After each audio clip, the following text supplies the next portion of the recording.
যখন কেটে ফেলা হলো, এরপরে বাম হাতে নিলেন।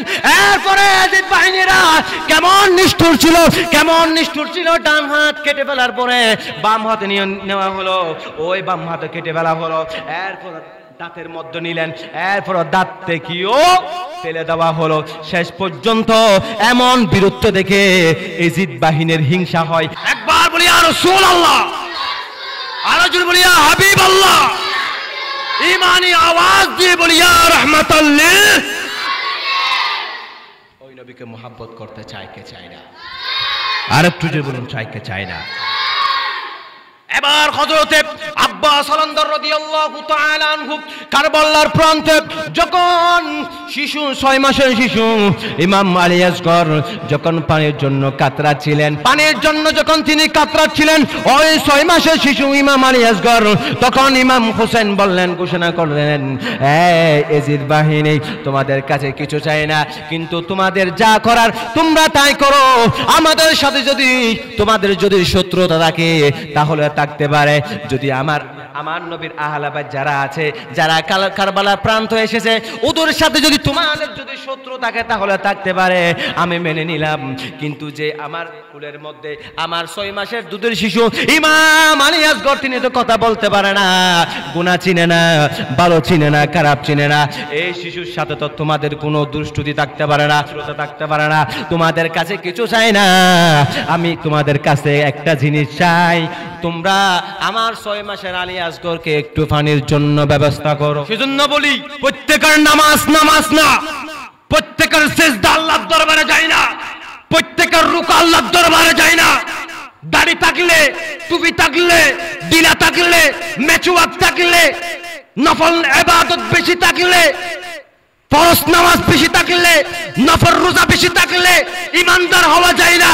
কারণ কারবালার ময়দান থেকে প্রমাণ পাওয়া যায়, ওই ইয়াজিদ বাহিনীর পক্ষে 7000 হাফেজে কোরআন ছিল, 3000 গ্রেট মুফতি ছিল। কিন্তু বাবা খেয়াল করেন, 3000 গ্রেট মুফতি, 7000 কোরআনে হাফেজ, তারা পর্যন্ত 6 মাসের দুধের শিশুকে একটু পানি দেয় নাই। কারণ তাদের নামাজ আর হুসাইনি মুসলমানের নামাজ কখনো এক হতে পারে না। বাবা ভালো করে খেয়াল করুন, নীল নদীর পানি যেমন নীল না, নামেতে নীল, নীল নদীর পানি যেমন নীল না, ঠিক তেমন সবার ইসলাম কিন্তু ইসলাম হতে পারে। কারণ 7000 কোরআনে হাফেজ ছিল, 3000 গ্রেট মুফতি ছিল। ইমাম হোসেন বলছেন, তোমাদের মধ্যে যদি একজন ইমানদার থাকো, একজন কি ইমানদার না, যে আমার 6 মাসের ইমাম আলী আসগরকে একটু পানির ব্যবস্থা করে দিবে। তখন এ কথা বলার পর এটাই প্রমাণ করে 7000 কোরআনে হাফেজ, 3000 গ্রেট মুফতি কখনো ইমানদার মুমিন হতে পারেন না। যদি ইমানদার মুমিন যত হতো, যদি আহলে বাইতের প্রেম থাকতো, যদি আমার নবীর প্রেম থাকতো, তাহলে 6 মাসের ইমাম আলী আসগরকে পানির জন্য ব্যবস্থা করত, একটু পানি দিত। কথা বলেন ঠিক কিনা? ও আমার ভাইয়েরা, একটু ভালো করে খেয়াল করুন। এবার পানি চাইলেন, এবার পানি দিল না। সবাই ওই ফুরাত নদীটা গেরুয়া করে ফেললেন ইয়াজিদ বাহিনীরা। এরপরে হযরতে আব্বাস আলান্দার রাদিয়াল্লাহু তাআলা আনহু, তিনি ওই 6 মাসের শিশু আলী আসগরকে একটু পানির ব্যবস্থা করার জন্য ওই ইয়াজিদ বাহিনীকে পাক করে এবার ফুরাত নদীর কাছে চলে গেলেন। আব্বাস আলান্দার রাদিয়াল্লাহু তাআলা আনহু ওই ফুরাত নদী থেকে কিছু পানি সংগ্রহ করলেন, কিছু ব্যাগের মধ্যে কিছু পানি নিলেন। এরপরে তিনিও পানির জন্য কাতরাচ্ছিলেন, তিনিও পানির তৃষ্ণা পেয়েছিল।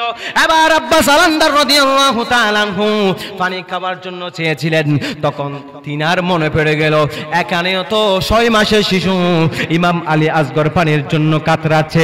আমি না বরঞ্চ আমি পানি পান করব না, ওই পানি কানা নিয়ে যত তাড়াতাড়ি সম্ভব আমি শিশু ইমাম আলী আসগরকে পানি আহার করার জন্য ব্যবস্থা করব।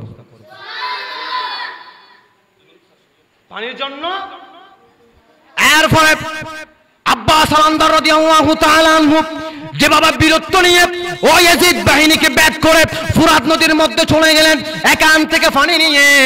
আবার ইয়াজিদ বাহিনীদেরকে ওই পাহারাদার বসিয়েছে ফুরাত নদীর মধ্যে, দৌড়াইয়া দৌড়াইয়া চলে আসতে লাগলেন।